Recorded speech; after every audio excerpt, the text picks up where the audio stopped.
Ito nga ang ganap namin kagabi at nag-aya nga ang mga batang person na kami nga daw ay pumunta din sa Cubs. Meron nga dito sa aming pasyalan dahil nga bago ang mayor ay syempre bagong kabuyaw. Last year kasi may pagganap din ganito si mayor kaya ayan nag-aya na naman po ang mga batang person na kami nga daw ay pumunta uli dito.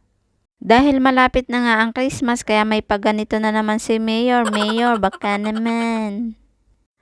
Past 8 na nga nang kami pumunta din at wala na nga kaming gaanong maparking at sa sobrang dami nga ng tao at ang daming sasakyan. Nagkaroon na din pala dito ng peryaan dun sa kabilang side at dito naman sa kabila ay yung mga pailaw ni Mayor. At bukod doon ay may mga rides pa nga dito kaya tuwang-tuwa ang mga batang person. Dahil makakasakay na naman po sila. Doon na nga lang kami nagpark dahil nga wala ng space din puro puno na nga. Kaya ito, naglakad kami papunta din sa mga rides. Yung malaking Christmas tree nga pala, hindi pa binubuksan kaya hindi muna namin pinuntahan.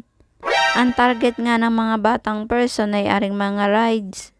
Sa bungad pa nga lang ay makikita mo na nga aring rides na biking at napakalaki nga. Para ka nga lang idinuduyan dyan pero pag na-try mong sumakay, ikay malulula.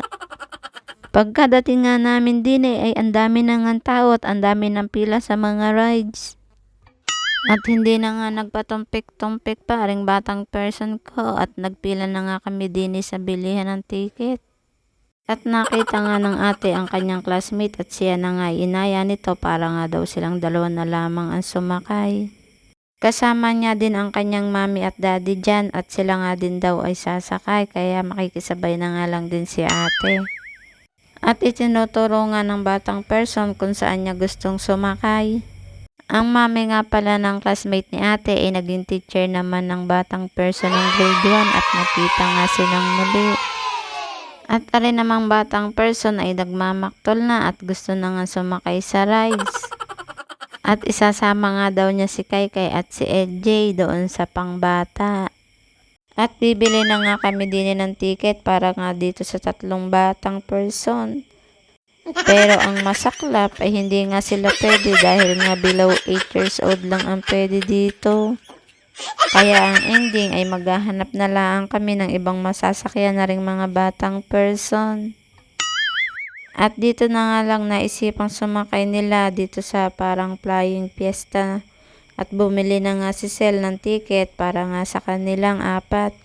At pagkatapos nga sumakay ng mga batang person ay syempre kami naman ni Sel ay hindi rin papatalo. Nag-aya nga din si Sel na kami nga daw ay sumakay din sa Caterpillar. At ang lakas nga ng loob ng batang person at sumama nga sa aming dalawa. Medyo kinakabahan nga din ang batang person kasi nga second time niya itong sasakay uli sa ganitong rides. At ang taga-video nga namin ay napakalikot ng kamay kaya ayan kung saan-saan napunta.